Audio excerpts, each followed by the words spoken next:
welcome again to Kimberly and Knit for Brains. This week, so this is week 2 of the 12 weeks of Craftmas, I decided we're going to make pumpkins. And because it is right before Halloween and leading into the Thanksgiving holiday, and it's getting a little bit cozy outside, you know, getting into that fall weather, pulled out my plaid. This is my Southern California plaid because, you know, we don't actually use real flannel here in Southern California, but it makes me feel better. So this week I decided we're gonna make some pumpkins. And so I searched the internet, came up with kind of my own patterns. I did one in a knit, and then I did a couple in crochet because I was able to find a couple different ideas in the crochet. So the first one I will show you is a knit, and this one here used a full skein. And what I did, it is the easiest pattern. It is just knit 3, purl 2, knit 3, purl 2, all the way along. Now, this is actually done in the round. And so I'm going to show you right here what a knit in the round looks like. So if you've never done it before, take a look at this little video here and we'll talk about what the knit in the round looks like. So what I'm going to do, since I need to have 35 stitches on these 4 needles, I'm going to go ahead and do 9 stitches on 3 of the needles and then 8 on 1 of the needles, and that will give me the 35 in total. So here's 2, 4, 6, 7. We'll do 8 and 9. Then you're going to grab your second needle and we're just going to cast on. We're just going to continue to cast on. So there's 1, 2, 3, 4, 5, and I just loop my finger around to pick up the stitch. There's 6, there's 7, there's 8, there's 9. So if you see here, you're actually starting to make a square, okay? And it's best if you can kind of keep it that way so that the edges of your stitches are on the inside. Because you're going to have to tie up these ends when you're done, and you don't want to twist your stitches. That's going to be really the key about this. So, and it's okay right now if you do, because we can straighten them out. So there's 1 and 2, 3, 4, 5, 6, 7, 8, and 9. And like I said, we just want to have 35 stitches. It really doesn't matter which hook or which needle rather has the odd number of stitches. So this last one is going to have only 8. So here's 1 and 2 and 3 and 4, 5, 6, 7, and 8. So there's my 35 stitches.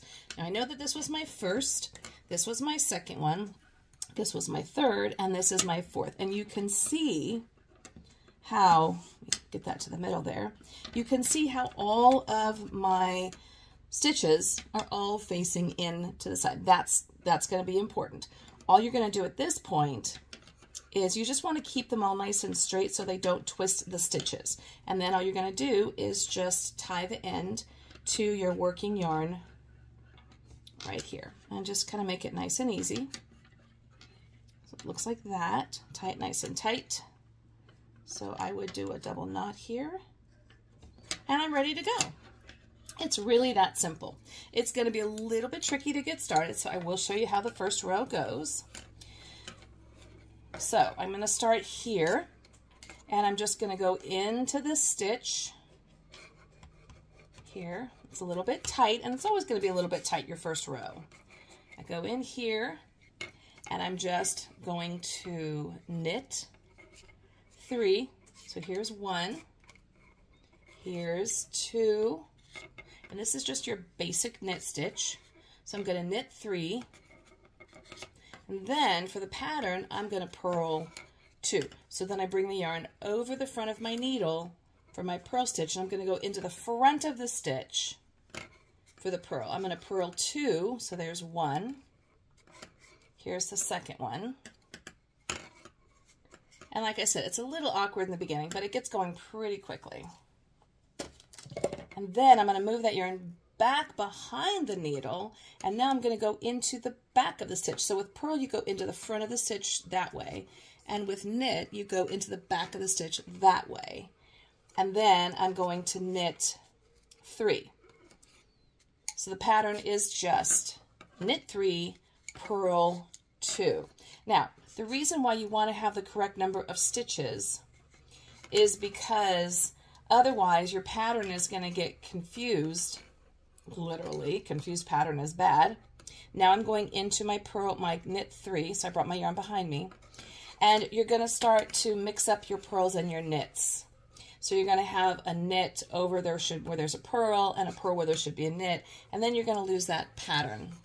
So that's why it's really important to know what number of stitches you need to keep that pattern going. So now I've knitted the 3, and now I'm going to purl again. So I'm going to take my working yarn, move it to the front of my needle, go into the front of that stitch. So my working needle, right, this is one that has my working stitches, it's going to go in front. And I'm going to bring, so everything is in the front with the purl.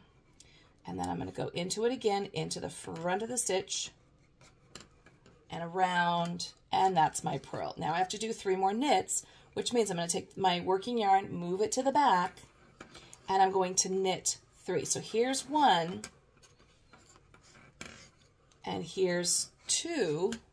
Here's where it's going to get a little bit tricky because my 3rd stitch is over on this other needle. So that is one thing. It just gets a little tricky, but once you get going and once you really start to see the pattern grow, it's going to be pretty easy to understand what you need to do and where you need to go. But your trip up, when you're getting the stitches on, making sure that you don't twist your yarns when you're tying up, and that you just make sure that you're knitting and purling when you're supposed to be. And that's going to give you this really cool ridging pattern. So there's my 2, and I'm going to go back to my knit. I'm just going to do the 1 round here. And then, like I said, once you get going, it's really pretty easy to get your patterns running. So there's my knit 3. Again, I go around, pull the stitch off. So this is my working needle right here. Now I've got to do the purl 2.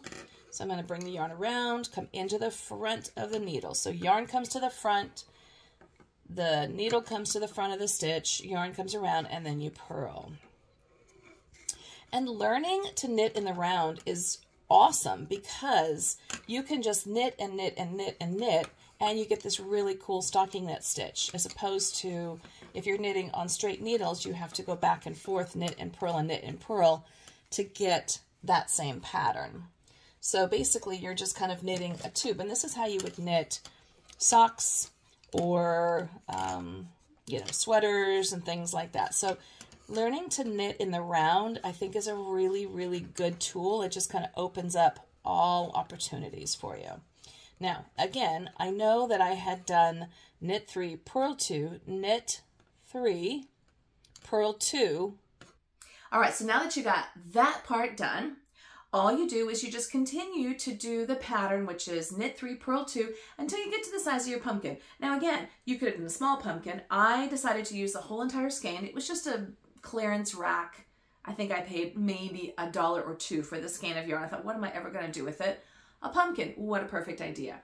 So I just gathered the top and gathered the bottom and drew it close, and that's how I got the puckering, right? And then I stuffed the top and then drew it closed. Then what I did was I took the tail yarn, made it pretty long, and then I just went through with a big sewing needle, like a tapestry needle, down through and up to give it this nice puckering look, right? And you just pull it through nice and tight, and you just keep going back and forth until you get the puckering that you want. So simple. This one, because it's knit, and knit takes forever for me to do, this one took probably about, I would have said maybe 3 to 4 hours, okay?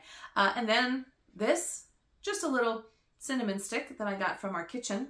And so this way it'll actually give itself a nice little scent. Then I did some crocheted ones. So this guy here, cute, tiny little pumpkin. And this is just a crochet around. Figure out how long you want it to be, sew it together, gather it, stuff it in the middle. And then what I did to get the ridges is I did the tapestry needle down through the center, and then I would come out and go one side to the other and draw it tight, and then it would make a pucker in. And then I would do it again, and I did it again until I got all the cute little edges that I wanted. And then again, put a little cinnamon stick right here inside. So easy. This one took me less than an hour to make. And you can do them like in a cute little, you know, arrangement, or you can do them in a pyramid or whatever you want to do. These two here, it's a little bit of a different pattern, and I did the back loop only to get these ones going. So these are both back loop only. If you haven't tried back loop only, it's really easy, super simple, and I've included a little tutorial right here of how to do back loop only. How to do that. First thing I'm going to do is create my starting stitch with my waste yarn. And I'm just going to cast on, just for the sake of this, I'm just going to cast on like 15. All right, so now I have 15. So you want to turn your work. So this is going to be the length of my pumpkin. What I'm going to do is I'm going to do that half double crochet into the back loop. So you see here, you can kind of stand your work up like this, and then it's really easy for you to see those back loop stitches. So I yarn over, I go into the second stitch from the hook, I bring that yarn through, bring it through again onto that stitch, and then I yarn over and pull through. Let's do that again. I find the back loop here, come around, bring it through, yarn over, and bring it through. And let's keep doing that. And you'll start to see this really fun pattern. And it just gives you so much versatility. So there's where my stitch ends. So I'm going to go into the back loop here. Just gives you so much more versatility with crochet. Okay, so you can do sweaters, you can do ribbon, you can do all kinds of things. Into the back loop, yarn over, pull through that first stitch, yarn over, and pull through both. Yarn over, back stitch only, yarn, bringing it through the first stitch, yarn over, pulling it through. Yarn over, pulling it through, coming through the first stitch, yarn over, and pull through. In this particular one, I use this really pretty velvet yarn. Now, I did go out and buy this. It's not something that you typically see all year round. I got it at Hobby Lobby. I'm sure Michael's and Joann's and those places have it. And so with the back loop only, that gives you these really cool, that little ridged look. Now with this velvet, you're not really going to see quite as much of the texture, but you can definitely see a texture. I just did a drawstring through the top and the bottom and then brought it through to give it this cute little puckering and then added a little cinnamon stick. This one here took me all of about 1 hour to do. And I actually taught my mom how to do it. So she's making one as well. And it was just a crocheted straight out. I think I did 21 stitches. You go into the second chain from the hook, and then you just do the back loop only all the way across until you get the desired length. So you can make these as big or as small as you want. You could use a whole entire skein. You could do several little pumpkins. Very affordable, really cute little hostess gift if you're going to be going to someone's house or just making a little decoration. This guy here is also the back loop only. Now I did use a felted yarn on this one and hoping that it would felt really well, but I stuffed it first, which might have prevented it from really felting. This is a felted yarn. So last week we talked about the felting soaps, so I wanted to try it with this one. I could still keep working with it and make it felted, but again, this is just the back loop only. Now what I did on this one is I kind of combined this pattern and this one because they're so easy, you can do your own thing. This one was just straight crochet. This one was that back loop only, but then I did the little divots around to give it more, more texture and more, just to make it look more like a pumpkin. Whereas this one, I did the back loop only as well, but I didn't do the lines down. And the reason I didn't was because in this particular yarn, it's so thick that I was pretty sure that you'd be able to see where those velvet lines came down. Whereas on this one here, because the yarn's a lot thinner, it just gave it that nice definition in without actually seeing the yarn stripes. So these are my pumpkins. Now, literally, this one took like 3 to 4 hours. This one took about 45 minutes. And these here, this one took about an hour, and this one took an hour and a half, 2 hours. So easy. You could make a bazillion of these, right? And I think they turned out so cute. You could use whatever colors you want.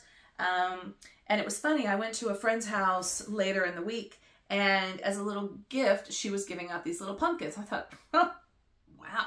So it's kind of a thing. Now, she knitted her, her stem. I just put in a little piece of cinnamon in there because I thought, well, that would kind of give it a nice fall scent.